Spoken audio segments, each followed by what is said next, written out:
नमस्कार मेरे प्यारे साथियों, मैं मनीष शर्मा और स्वागत करता हूं आप सभी का इकोनॉमिक्स फ्लो में। जैसा कि आप सब जानते हैं कि मेजर्स ऑफ सेंट्रल टेंडेंसी के जो मेजर्स हैं AM, GM, HM, median and mode, इन सब के प्रॉपर्टीज ऑलरेडी यूट्यूब चैनल पे अपलोड कर दी गई है।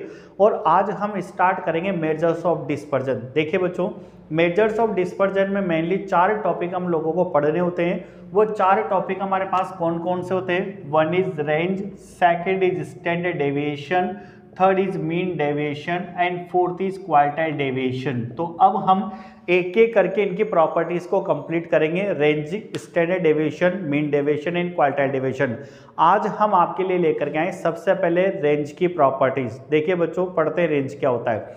सबसे पहले आप ये जानते हैं कि मेजर्स ऑफ डिस्पर्जन के 2 मेजर होते हैं। One is absolute major and second is relative major.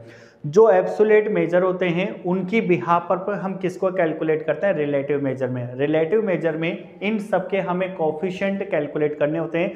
यानी रेंज का रिलेटिव मेजर होगा कोफिशिएंट ऑफ रेंज, एसडी का coefficient of SD, coefficient of MD and coefficient of QD. ये जो कोफिशिएंट होते हैं इन्हें मेजर्स ऑफ डिस्पर्जन के रिलेटिव मेजर्स कहा जाता है। तो बच्चों, सबसे पहले हम डिस्कस करते हैं रेंज क्या होती है। देखिए, रेंज का मतलब होता है कि हमारे पास जितने भी ऑब्जर्वेशंस होते हैं उन सारे ऑब्जर्वेशंस में से हमें लार्जेस्ट वैल्यू में से स्मॉलेस्ट वैल्यू को माइनस करना है। यानी range equal to largest minus smallest, या इस तरीके से बोल सकते हो हाईएस्ट माइनस लोवेस्ट, इसे रेंज कहा जाता है। तो बच्चों लिखा हुआ है, For a given set of observation, range may be defined as a difference between the largest and smallest, यानी सबसे बड़ा लार्जेस्ट नंबर और स्मॉलेस्ट नंबर का जो डिफरेंस होता है उसे रेंज कहा जाता है। अब बच्चों, 3 सीरीज में रेंज कैलकुलेट करना होगा। One is individual, discrete and continuous. और सबसे इंपॉर्टेंट बात यह है कि तीनों ही सीरीज के अंदर रेंज कैलकुलेट करने का एक ही बेसिक फॉर्मूला होगा, चाहे आपके पास सीरीज इंडिविजुअल हो या डिस्क्रीट हो या कंटिन्यूस हो। Highest minus lowest, highest minus lowest, highest minus lowest. अगर आप इस तरीके से ना बोल सको तो हम ऐसे भी बोल सकते हैं लार्जेस्ट माइनस स्मॉलेस्ट। इस फॉर्म में भी हम लोग इसको लिख सकते हैं। तो बच्चों, ये तो हुई मेजर्स ऑफ डिस्पर्जन का टॉपिक रेंज, जिसको एब्सोल्यूट मेजर कहा जाता है। लेकिन अगर मैं इसके रिलेटिव मेजर की बात करूं तो उसे कहा जाएगा कोफिशिएंट ऑफ रेंज। और बच्चों, कोफिशिएंट ऑफ रेंज का फॉर्मूला होता है h minus L upon h plus L, यानी highest minus lowest upon highest plus lowest. देखिए बच्चों, बात करते हैं property number second. Property number second आपसे बोलती है कि अगर आपके पास सारे ऑब्जर्वेशन बिल्कुल सेम है तो उस कंडीशन में रेंज का आंसर हमारे पास 0 होगा। क्यों होगा? क्योंकि सेम ऑब्जर्वेशन के कंडीशन में हाईएस्ट भी वही सेम ऑब्जर्वेशन होगा और लोवेस्ट भी वही सेम ऑब्जर्वेशन होगा। फॉर एग्जांपल, सपोज करते हैं 4 4 4 4, इसका रेंज कैलकुलेट करना है। तो अपने आप में हाईएस्ट भी 4 है और लोवेस्ट भी 4 है, यानी 4 माइनस 4 इक्वल टू 0। तो for the same observation range का आंसर क्या होगा? 0 होगा। ये बताती हमें प्रॉपर्टी नंबर सेकंड।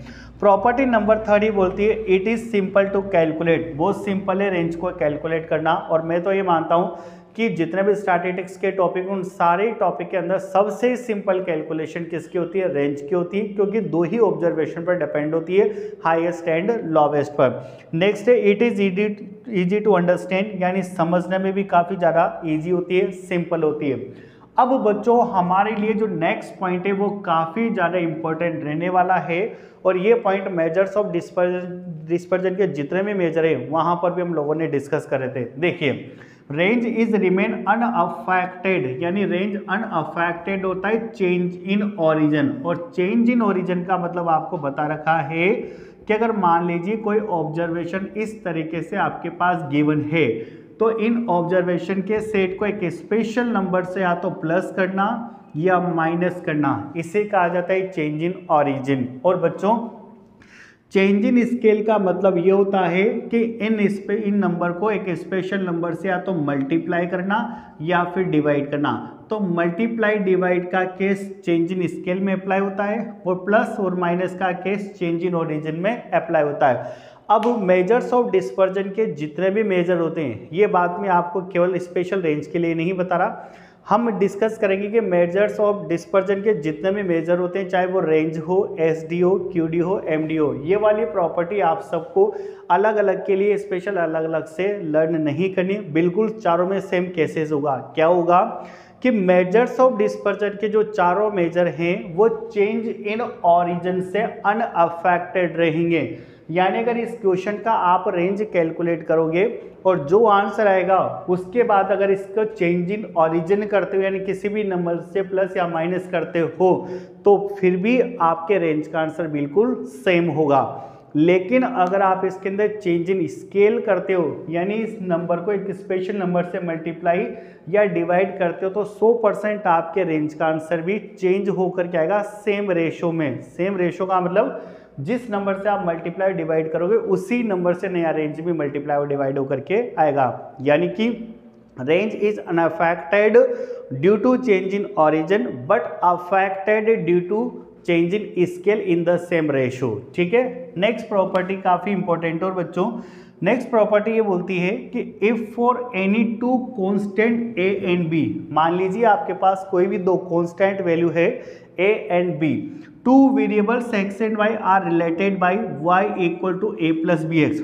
और वो किससे रिलेटेड है, Y equal to A plus B X से, then the range of y is given. तो y का रेंज कैसे गिवन होगा, भी प्रैक्टिकली समझिए बच्चों। सपोज करिए आपके पास कोई इक्वेशन गिवन है y equal to A plus B X, और क्वेश्चन में आपको रेंज ऑफ x यानी आर एक्स, जिसको बोलेंगे अपन रेंज ऑफ x, ये भी गिवन है। इसका मतलब इस x का रेंज ऑलरेडी गिवन है, तो क्वेश्चन में पूछेगा आपसे what will be the range of y, यानी y का रेंज फिर क्या होगा।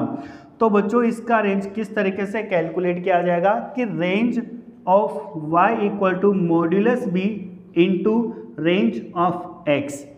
y का रेंज कैलकुलेट करने का फॉर्मूला होगा modulus b into range of x। Modulus का मतलब ये होता है कि अगर कोई नेगेटिव नंबर है फिर भी हमें उसको किस में शो करना है, पॉजिटिव, लेकिन इसको भी प्रैक्टिकली प्रूफ करने की जरूरत है, इसलिए मैं आपको इस पर एक एग्जाम्पल सोल्व करवाता हूँ। सपोज करिए बच्चों आपको कोई इक्वेशन गिवन है y equal to 7 plus 3x, और x का रेंज ऑलरेडी आपको गिवन है 5, और आपको y का रेंज कैलकुलेट करना है। ठीक है, तो फॉर्मूला क्या है हमारे पास, रेंज ऑफ y, यानी y का रेंज कैसे कैलकुलेट होगा, मॉड्यूलस b।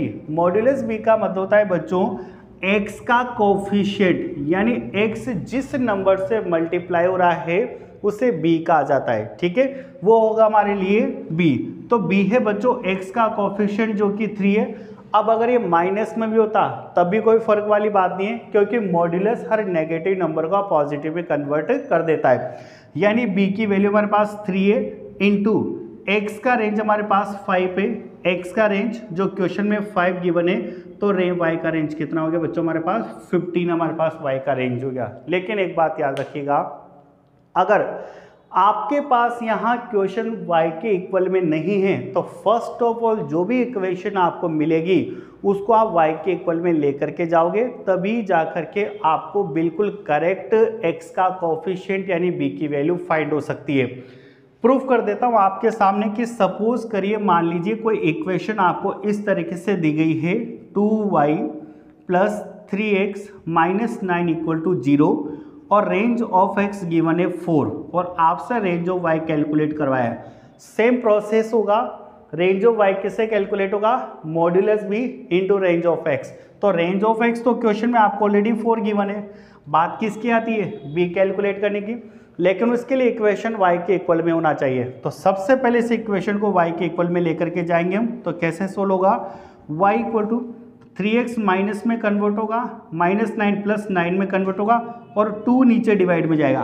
अब बच्चों मॉड्यूलस b का मतलब x का कोफिशिएंट, x का कोफिशिएंट है हमारे पास -3/2, क्योंकि 2 इसके नीचे भी है और 9 के नीचे भी है, तो हमारे पास मॉड्यूलस b कितना है 3/2, माइनस में लेकिन पॉजिटिव ही रखना पड़ेगा 3/2 into range of x question में हमारे को 4 गिवन है, तो 2 2 जा 4, यानी कि 3 इंटू 2 6 हमारे पास यहाँ पर पे आंसर होगा। तो बच्चों ये हमारा टॉपिक था रेंज। आपको इसी तरीके से CA foundation, CMA foundation, competitive exams, 11th CBSE से रिलेटेड कई सारे स्टैटिस्टिक्स के वीडियोस मिलते रहेंगे। आप हमारे यूट्यूब चैनल पे इसी तरीके से बने रहिए और आप बोर्ड का स्क्रीनशॉट ले सकते हो, अपने नोट्स बना सकते हो।